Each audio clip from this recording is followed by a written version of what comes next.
a woman who owns a pasta company asked me a question that stopped me in my tracks. And it made me realize that waiting to make the right decision is the worst mistake you'll ever make as a CEO. As an entrepreneur myself who has grown multiple law firms and now owns a law firm with my wife and runs my own marketing agency, I have dealt with a lot of entrepreneurs. And I've seen entrepreneurs with the identical businesses, the identical products and services.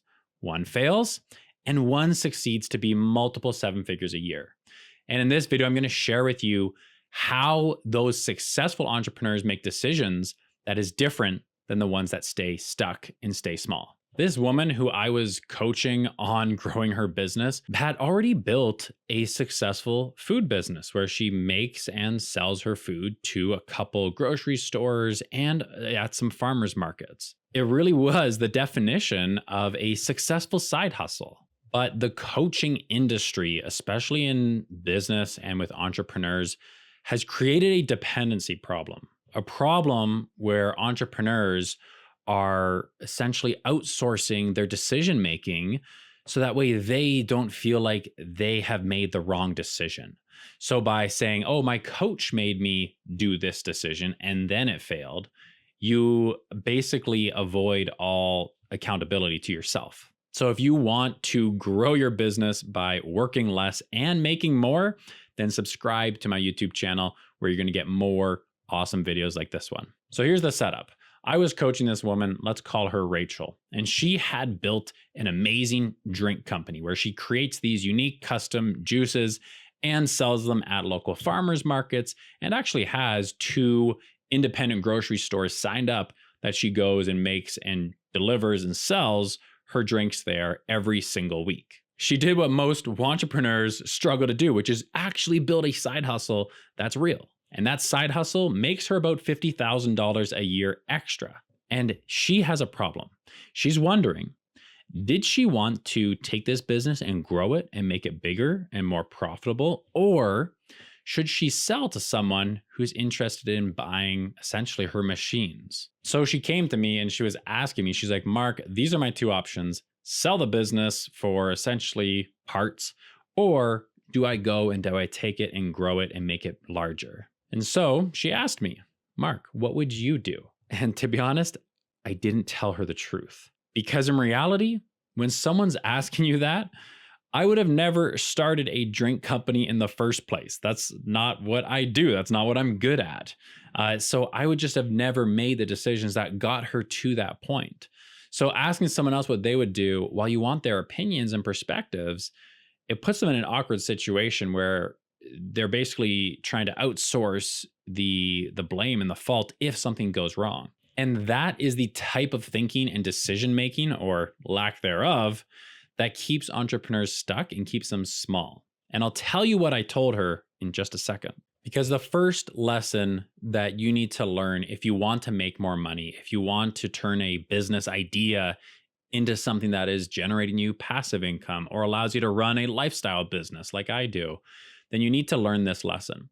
And that is, having alignment with your vision is really the decision framework that you need. Because most entrepreneurs that are stuck are making decisions based off what they think they should do, or what their coach suggests, or what they think is best for their team, or what they think they should do based on some random inspiration that you see on social media.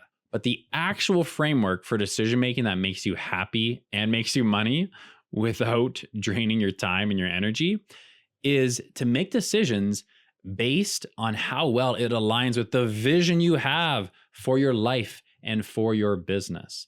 Because the way I approach business is I approach it as a lifestyle entrepreneur.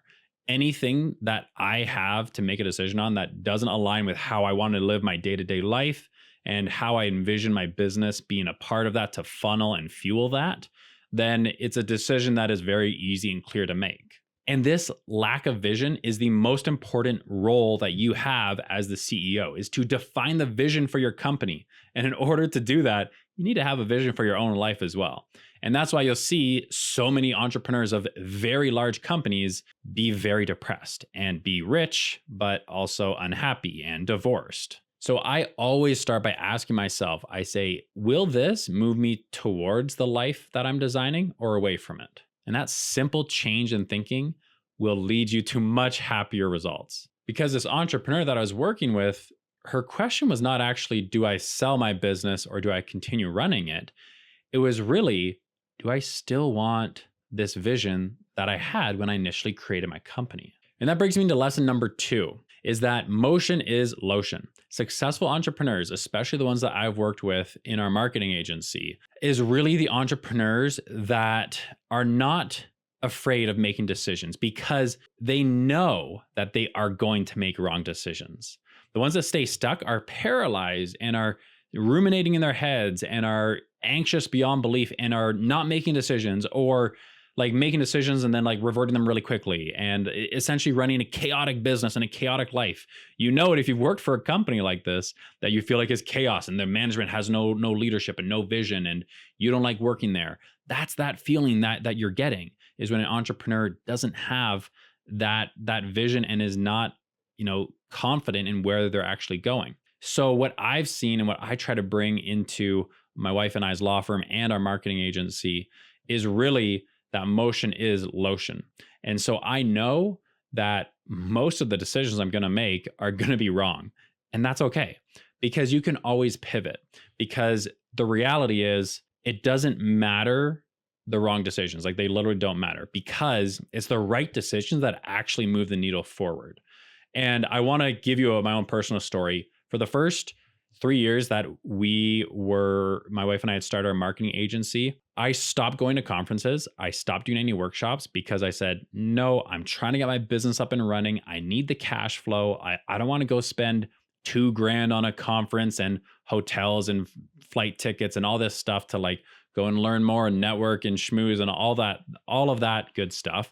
And instead of doing that, I said, I already know what I'm doing. I just need to sell more. I just need to do these other things and create more content and run ads. And like, that's what I should be focused on. And I wasn't taking that holistic approach to life and in business. And so what changed was I started actually saying, I want to invest in myself. And the first course that I bought, I spent $300 on it. And I watched one video of the course and I didn't finish it. And then I spent another $500 on a 1-day workshop. And it wasn't really valuable at all. And then I spent, I think it was like $300 on like this other conference that I was going to. That's all Google related. And I landed a client from it. And that client ended up being a client that spent almost 6 figures a year with us.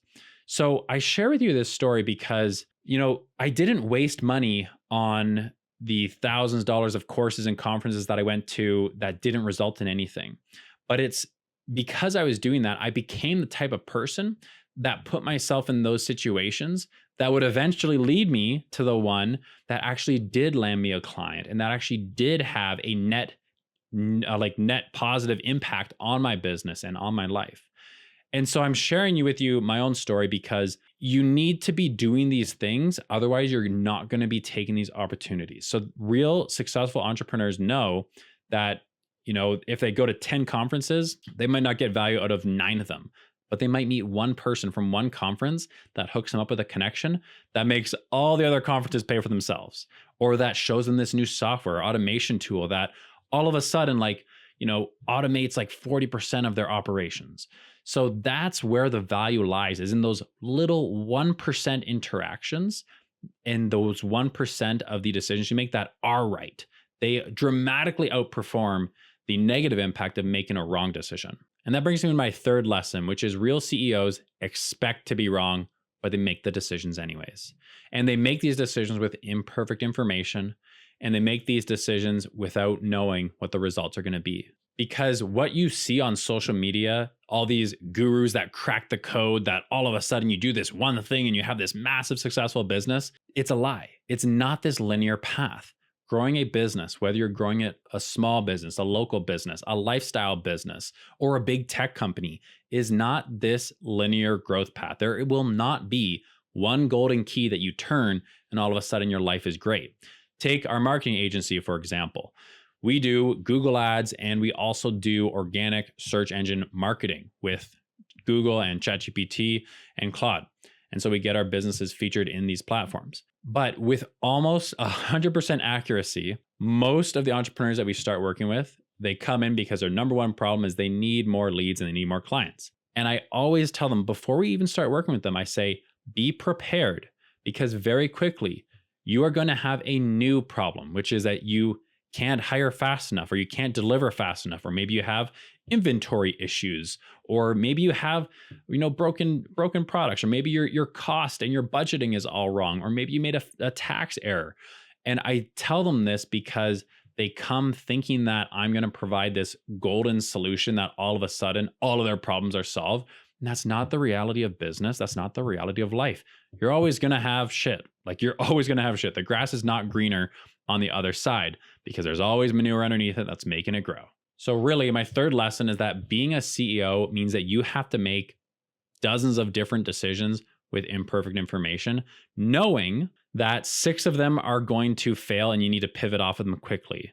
But 4 of them are actually going to be meaningful and will start to compound your business. So the person that waits and spirals and like stays in their head thinking about, oh, should I do it this way? Should I do it that way?